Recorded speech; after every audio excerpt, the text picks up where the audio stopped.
name of the program is Person to Person. It's all live, and there is no film. It's not possible for Edward R. Murrow to be here tonight. He's in London following up the British election results.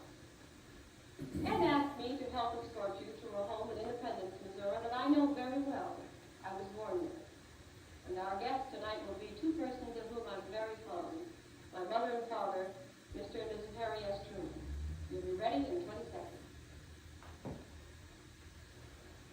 Noxema, the most famous skin cream in America. Harry S. Truman is the former president of the United States. He spent almost 20 years in Washington as senator, vice president, and president. He loves politics and people, particularly Democrats. Since the Trumans left Washington, I've been living in New York, but our family home is where it always has been, in Independence, Missouri. This is where we live. It's a rather rambling Victorian-type house. It was built 89 years ago, shortly after Abraham Lincoln died. It has 12 rooms, stands on a corner at North Delaware Street. This is where we get in. About a half acre. Oh. It's exactly 9.5 miles from here to my father's present office in the Federal Reserve Bank building in Kansas City. As he drives himself to work each morning down Truman Road, well, it will always be 15th Street to me. He passes the Truman Car Wash and the Truman Road Grill, the Truman Pharmacy, and the Truman Palmistry, and the Truman Road Hamburger Shop. We can get that When in. he She makes a called 30-minute Ron. trip home each night, he can, if he will, note Harry's Tavern and Harry's Cafe and Harry Used Furniture. We love Missouri. When my father was a senator, we used to spend about 6 months a year in Independence, or Mother and I did. Dad was frequently out speech making. Later, when my father was at the White House, Mother always came home for the summer. Now, this has been the only home for my parents for the past 2 years and 3 months. That is, when Dad isn't out gallivanting around talking to people. We've never had cameras in the house before, but I hope they're working tonight. Good evening, Mrs. Truman. Good evening, Marg. Good evening, Mr. Truman. Good evening. Oh, so fair. Dad Murrow suggested I lay down some ground rules, and here they are. I asked a question. Some he suggested, some are my own. Others his friends have asked me to ask you. You and Mother will show us around the house, and I'm allowed to make fair comment. Agree?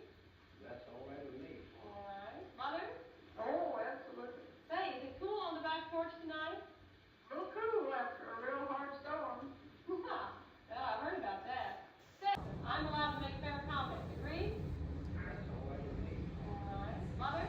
Oh, absolutely. Say, is it cool on the back porch tonight?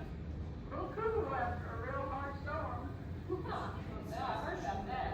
Say, Mother, I guess we'll be able to dispense with the usual phone call tonight, huh? I hope so. What's new at home? Not too much new at home. What's new with you? Nothing, not a thing. How are all my aunts and uncles? Oh, all fine. Fine. They're all listening and watching. They better be. Dad, so many people ask, how are your parents making out this switch from Pennsylvania Avenue, Washington, to North Delaware Street, and Independence? Well, I think we're doing very well. I always selected the town better than any other place I know of. I didn't have anything particularly against Washington, but I think this Independence is a much better city. You slightly crazy. Mother, please tell everyone why you went back to Missouri instead of staying in Washington. Well, there was never any question of staying in Washington. There was a question about coming home. For that reason, I went. Well, that's all right. Yes, I'll buy that. Mother, have you and Dad had dinner yet? Oh, yes. Oh, have dinner and get ready for dinner. Well, I guess so. Where's Vieta? Oh, she's in the kitchen. Oh. See, Vieta Gar knew me before I knew her. I was 3 years old when we were working. She raised me too. Hi, Petey. How are you?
house down.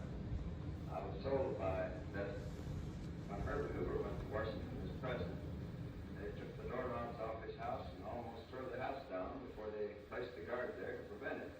And the Secret Service decided that the fence would be necessary to save our property from being destroyed. Now, I'm delighted it's there. The story that Americans like souvenirs. When I was in the First World War, if I remember correctly, it was said that the British fought for the control of the seas, the French fought for the freedom of France, and the Americans fought for souvenirs, and they're still fighting for them. That's right. Mother, Yeah? we were talking about tulips a minute ago. How does your garden grow? Oh, we've had some wonderful rains, the garden's all in bloom, Is it? especially Mrs. Laster's beautiful peach roses. Oh, good. Oh, they're gorgeous. Oh, that sounds nice. Daddy, Yes. brace yourself. What for?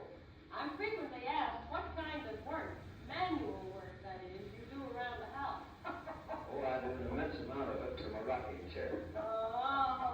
And how many times have you mowed the lawn the past few years? Well, as I remember, I think about once. That right, Mother?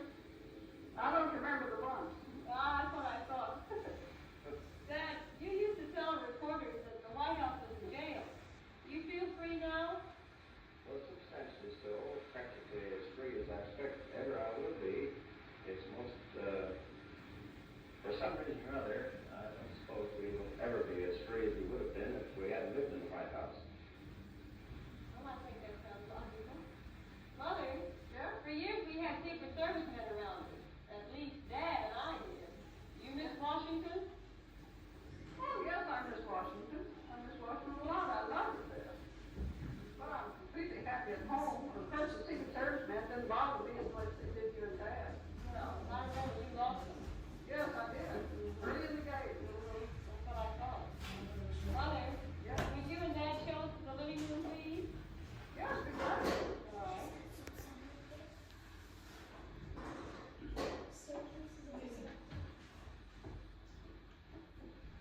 This is our side porch. Lead on down to our dining room.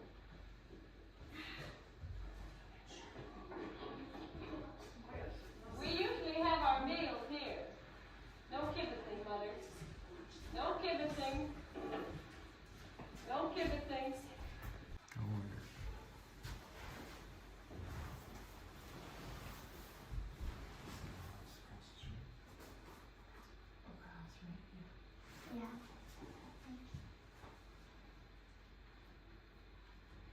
Come on, Mommy, you having night trouble?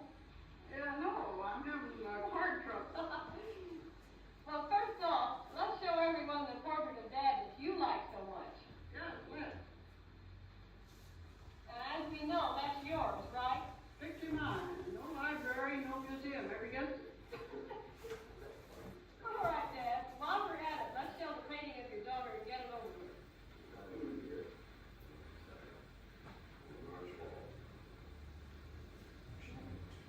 Daddy, someone asked me recently, did your father ever say that your house in Missouri creaks and groans like the White House? Answer, please. Yes, it did. Creaking drones radio, but we fixed it just like we fixed the White House. It doesn't drone so much now. Well, that's good. Remember the night, speaking of ghosts, if you heard a knock on your bedroom door at the White House? Yes, I heard the knock. Got up and answered it. Well, about 3 o'clock in the morning, there wasn't anybody there. I think it must have been Lincoln's ghost walking up and down the hall. It happened 2 or 3 times, didn't it? Yes, several times. Mommy, when you say Dad could tell about the night I had Annette and Jane as guests in the Lincoln room? Well, yes, he'll put it straight. You can try. Do I ever tell things any other way but straight? Oh, You young ladies, if I remember correctly, were sleeping in Lincoln's bed, and I had made arrangements for one of our tall doormen to put on a tall hat and act the part of Lincoln, come up and pay you a visit. And my nerve failed me, and I didn't do it. I was afraid it might scare you too bad. that's right. All right, Daddy, I do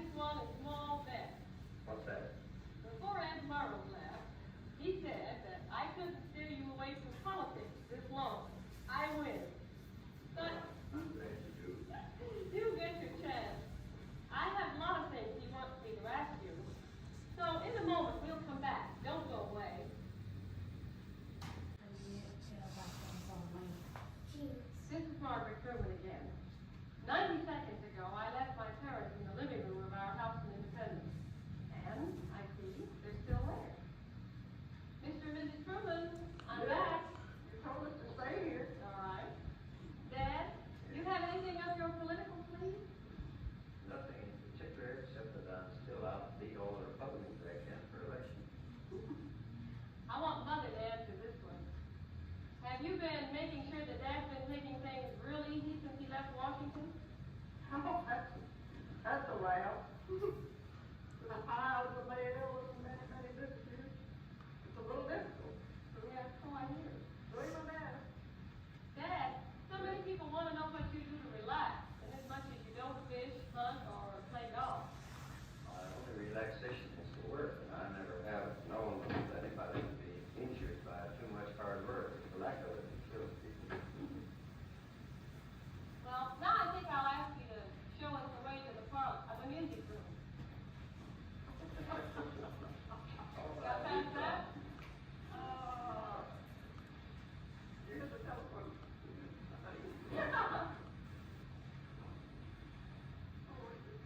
Here's another picture that's right interesting. No fair, go on, right on by that. Right on by that. You can't sell it either. All right. Dad, Yes? how's the book coming? Coming along all right. I think we'll meet the deadline on the 15th day of June. The first volume will be published about the 15th of September, I hope. I know you once had the story of your years in Washington up to 1.5 million words. How long is it now? Well, we've had to cut it down to about 500,000. That's a very hard job, but I think we're going to succeed in doing it. Gee, that still sounds like a lot of words. Mother, how's the proofreading going? Oh, well, it's still pretty strenuous. Everyone in the Truman family knows that when Mother gets to read proofs on anything Dad's working on, that means it's on the way to completion. Back in the other room, we saw the paintings of Father of me. Now, Dad, let's look at Mother's. I think that's awfully good. That's a wonderful picture of your mother. Yeah, that's my favorite. Let's see some non-Truman paintings. You two sit, and I'll introduce them. First, in the corner over Dad's shoulder, is a present to Dad from Sir Winston Churchill, painted by his own hand at Marrakech. I brought that home from London, where Sir Winston asked me to bring it to my father. And now, over the piano, an original given to us by Grandma Moses. Dad, now it's your turn to explain things. Could we have the history of the piano, please? Well, this piano is one that was purchased for you when you were a very little girl. You had your first lessons on it, and it's been your piano ever since, and it gets a right good workout.